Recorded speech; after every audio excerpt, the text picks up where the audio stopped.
Okay, so this is where I admit that I have an absolute obsession with United States politics right now. Just that dumpster fire that is going on with one party determined to destroy processes just so they can say they won. It's insane. And of course, I'm talking about Donald Trump and his upcoming pending charges. Like, there's so many he's dealing with.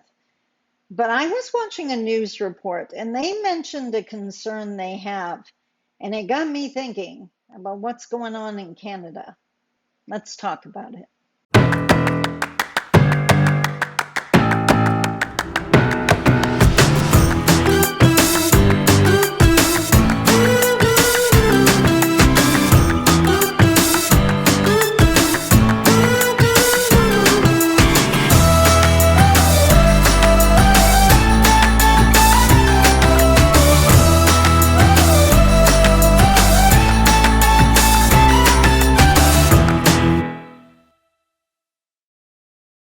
Bonjour. Mishko Paganon, Quain Adishnakas Mandodam. Hi, everybody. My name is Sandi Boucher. I'm Red Thunderbolt Woman of the Loon Clan, a proud member of Seine River First Nation in Treaty 3 territory in Northern Ontario. And as I mentioned in the opening, I spend a fair bit of time watching videos on everything that's going on south of our border in the US.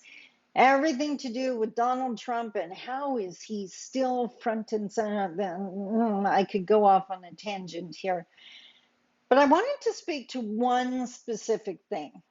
So he's still doing his thing, releasing his messages, spreading lies, the whole 9 yards. And one of the news reports I was watching was they're getting very concerned about the jury pool, that because they're listening to all of this stuff.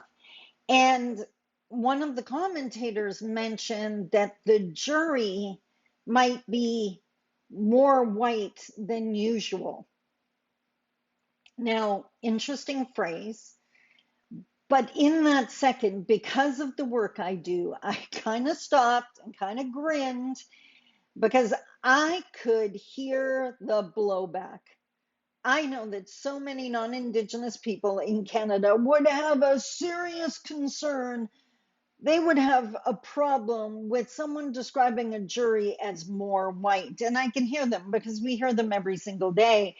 What does my color have to do with it? Why can't you just talk about the jury? Why do you got to talk about whiteness? Why does this keep coming up? Never used to happen, and now it happens all the time. Why is this happening? That's not the funny part. That's problematic at its core. What I thought was funny is so often these are the people, when they're sitting in their coffee shops or sitting on a couch at home, will describe the beautiful black singer instead of just a beautiful singer.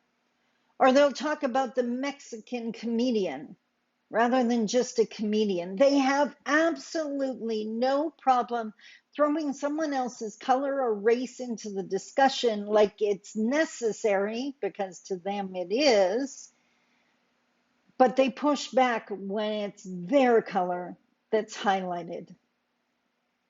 Now, and that's why I called this blog post the white cringe, because honestly, we don't need whitewashing.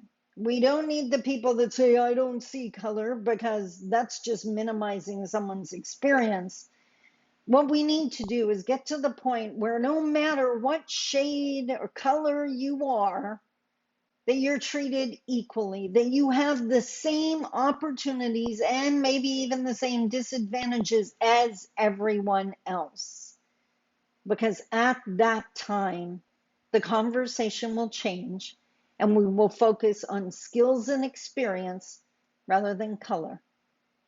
But that can't happen. And you can't just take the Black experience or take the Indigenous experience out of the conversation. Not as long as those experiences are so incredibly different from the white experience. So do your self check. Do you throw color in there as a habit? I have no problem mentioning it if it's relevant to the conversation or the context or whatever you're discussing. If it's not, why are you doing that? And isn't it time you stop? Something for you to think about over the weekend. I will be back next weekend next week with another round of videos for your consideration. Everything reconciliation is on the table, offered to you through Indigenous eyes. Until next week, I love you. Take care. Bye bye.